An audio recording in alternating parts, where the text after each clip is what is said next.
ओम शांति। 20 फरवरी 2024। ईश्वरीय ज्ञान। आज की मुरली। मीठे बच्चे, तुम्हें तन मन धन से सच्ची रूहानी सेवा करनी है। रूहानी सेवा से ही भारत गोल्डन एज बन जाएगा। प्रश्न है, बेफिक्र रहने के लिए सदा कौन सी बात याद रखो? तुम बेफिक्र कब रह सकेंगे?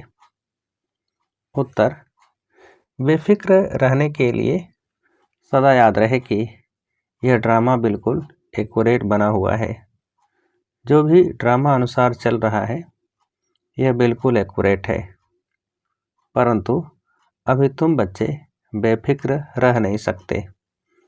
जब तुम्हारी कर्मातीत अवस्था हो तब तुम बेफिक्र बनेंगे। इसके लिए योग बहुत अच्छा चाहिए।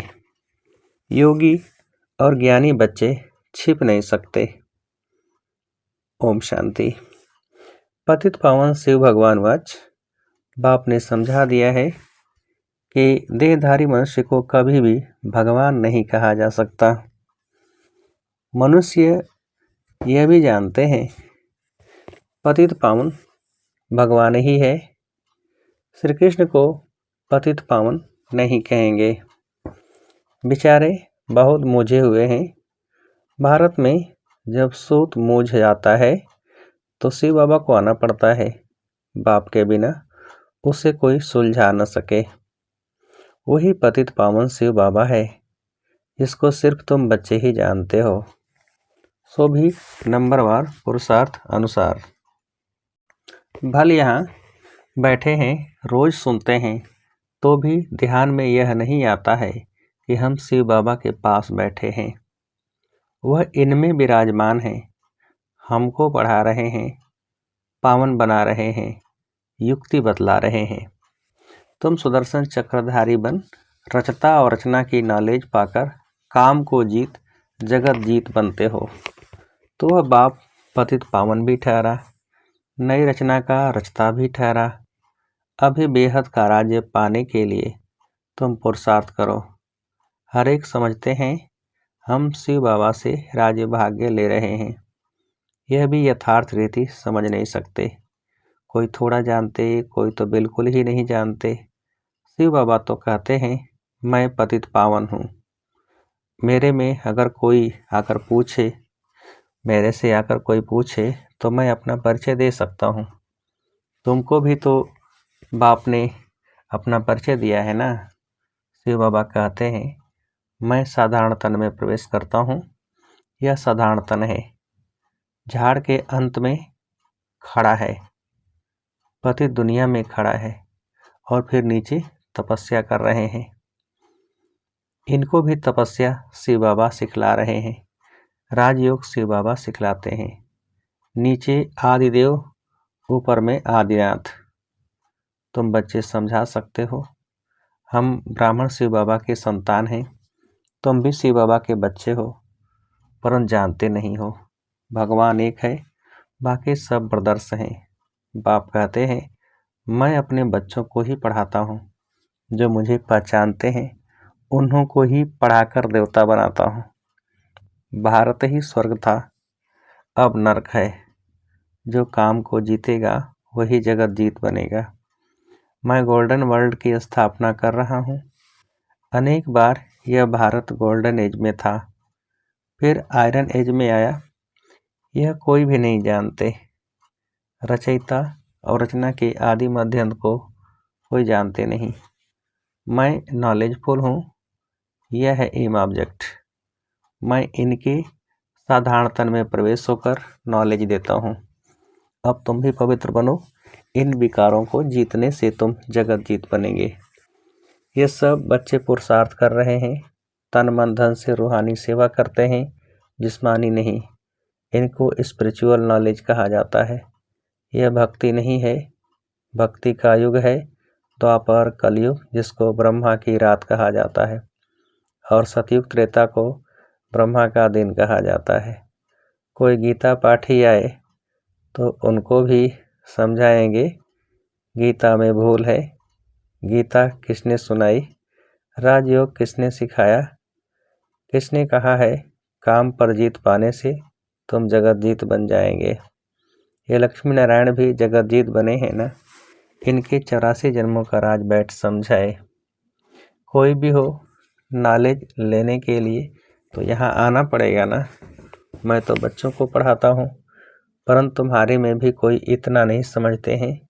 इसलिए गायन है फोटो में कोई मैं जो हूँ जैसा हूँ, कोई तो यह 5% भी नहीं जानते। तुम्हें बाप को जानकर पूरी रीति याद करना है। मामे कम याद क्यों नहीं करते हो? कहते हैं बाबा याद भूल जाती है। अरे तुम बाबा को याद नहीं कर सकते हो? यूँ तो बाप समझते हैं यह मेहनत का काम है, फिर भी पुरुषार्थ कराने के लिए पंप करते रहते हैं। अरे जो बाप तुमको क्षीर सागर में ले जाते हैं, विश्व का मालिक बनाते हैं, उनको भूल जाते हो? माया भुलाएगी भी जरूर, टाइम लगेगा। ऐसे भी नहीं कि माया को भुलाना ही है, इसलिए ठंडे होकर बैठ जाओ। नहीं, पुरुषार्थ जरूर करना है, काम पर जीत पानी है। मामे कम याद करो तो विक्रम विनाश होंगे। जैसे तुम बच्चों को बोलता हूँ, वैसे कोई भी बड़े से बड़ा जज आएगा, उनको भी बाप बोलेंगे ना बच्चे, क्योंकि मैं तो ऊंचे थे ऊंचा भगवान हूँ।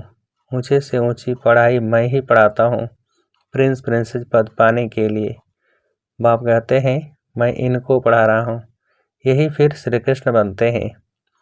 ब्रह्मा सरस्वती वही फिर लक्ष्मी नारायण बनेंगे। यह प्रवृत्ति मार्ग चला आता है। निवृत्ति मार्ग वाले राजयोग सिखला न सके। राजा रानी दोनों चाहिए।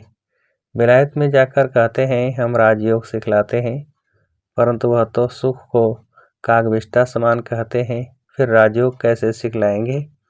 तो बच्चों को उछल आनी चाहिए, परंतु बच्चे अजून छोटे हैं, बालिग नहीं बने हैं। बालिग बने की हिम्मत चाहिए। बाप समझाते हैं यह है रावण संप्रदाय। तुम पुकारते हो पतित पावन आओ, तो यह पतित दुनिया है या पावन दुनिया है? तुम समझते हो ना कि हम नरकवासी हैं। क्या यह दैवी संप्रदाय है? राम राज्य है। तुम रावण राज्य के नहीं हो। अब रावण राज्य में सबकी आसुरी बुद्धि है।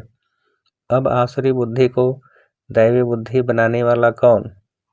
ऐसे 4-5 प्रश्न पूछो तो मनुष्य सोच में पड़ जाए।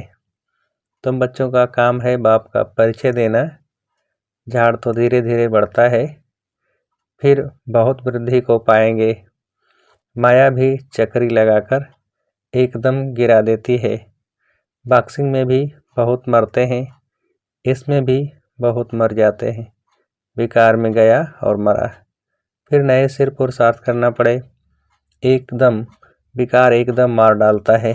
जो कुछ जंक निकाल पतित से पावन बना, वह की कमाई चट हो जाती है। फिर नए सिर मेहनत करनी पड़े। ऐसे नहीं इनको अलाउ नहीं करना है, नहीं, उनको समझाना है। जो कुछ याद की यात्रा की पढ़ा वह सब खलास हो गया। एकदम नीचे गिर पड़ते हैं। फिर भी घड़ी घड़ी अगर गिरते रहेंगे तो कहेंगे गेट आउट। 1-2 बारी आजमाया जाएगा। 2 बारी माफ़ी मिली, फिर केस होपलेस हो जाता है। फिर आएगा भी एक दिन एकदम डर्टी क्लास में। भेंट में तो ऐसे कहेंगे ना, जो बिल्कुल कम पद पाते हैं उनको कहेंगे डर्टी क्लास। दास दासियाँ चंडाल प्रजा के भी नौकर चाकर सब बनते हैं ना। बाप तो जानते हैं मैं इन्हों को पढ़ा रहा हूँ, हर 5000 वर्ष के बाद पढ़ाता हूँ। वह लोग लाखों वर्ष का देते हैं। आगे चलकर यह भी कहने लग पड़ेंगे कि बरोबर 5000 वर्ष की बात है, वही माँ भारी लड़ाई है, परंतु याद की यात्रा में रह न सकें।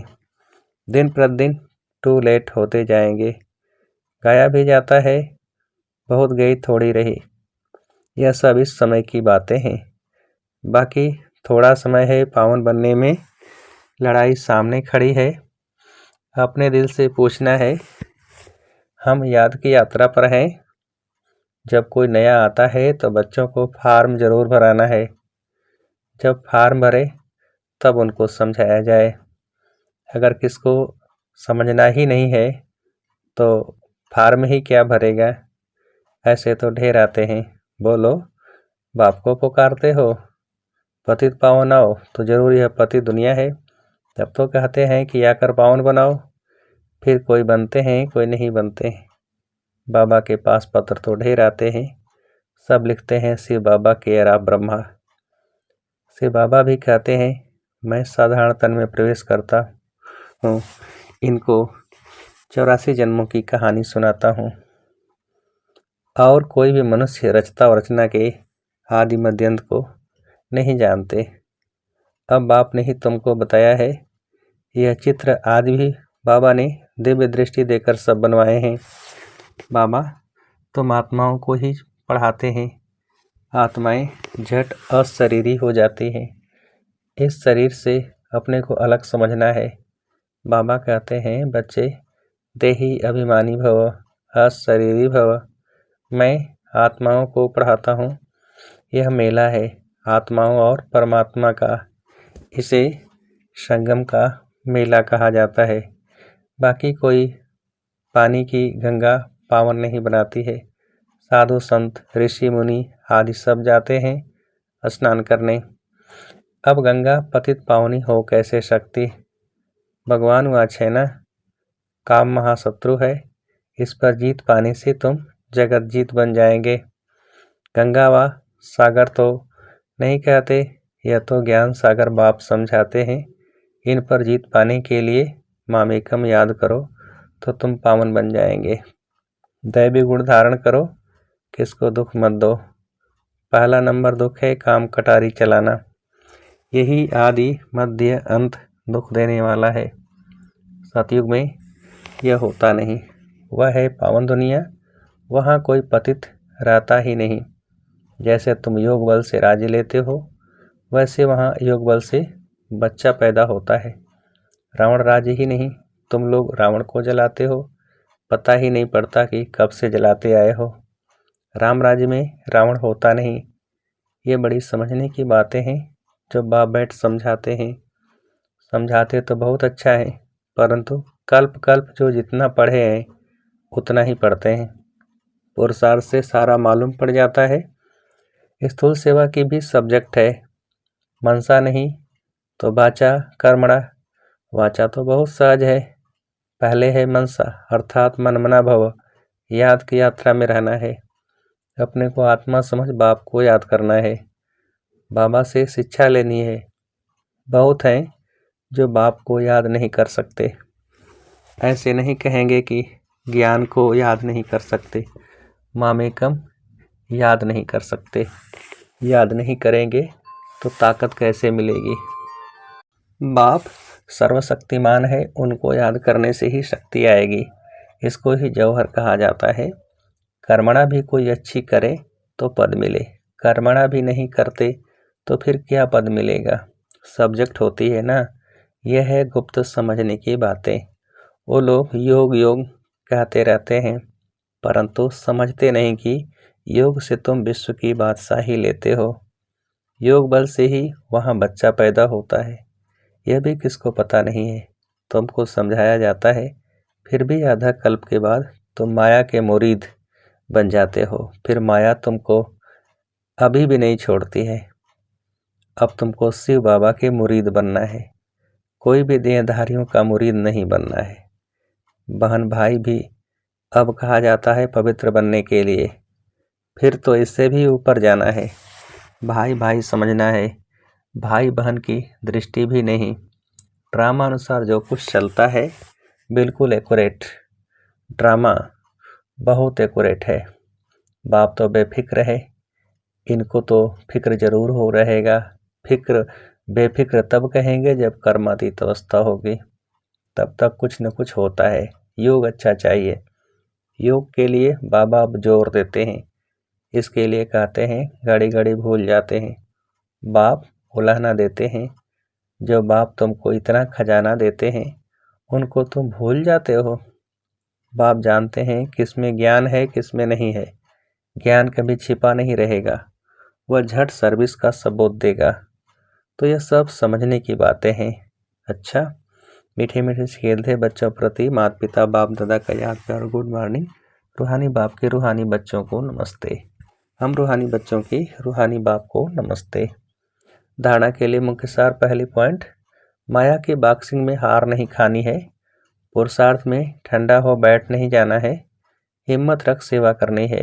दूसरी पॉइंट, यह ड्रामा एक्यूरेट बना हुआ है, इसलिए किसी भी बात का फिक्र नहीं करना है। कर्मातीत अवस्था को पाने के लिए एक बाप की याद में रहना है। किसी देहधारी का मुरीद नहीं बनना है। वरदान, श्रीमद् प्रमाण सेवा में संतुष्टता की विशेषता का अनुभव करने वाले सफलता मूर्त भव। विस्तार, कोई भी सेवा करो, कोई जिज्ञासु आवे या नहीं आवे, लेकिन स्वयं से संतुष्ट रहो। निश्चय रखो कि अगर मैं संतुष्ट हूँ तो मैसेज काम जरूर करेगा। इसमें उदास नहीं हो। स्टूडेंट नहीं बढ़े, कोई हर्जा नहीं। आपके हिसाब किताब में तो जमा हो गया और उन्हों को संदेश मिल गया। अगर स्वयं संतुष्ट हो तो खर्चा सफल हुआ। श्रीमद् प्रमाण कार्य किया तो श्रीमद् को मानना, यह भी सफलता मूर्त बनना है। स्लोगन, असमर्थ आत्माओं को समर्थी दो तो उनकी दुआएं मिलेगी। असमर्थ आत्माओं को समर्थी दो तो उनकी दुआएं मिलेगी। अच्छा, ओम शांति।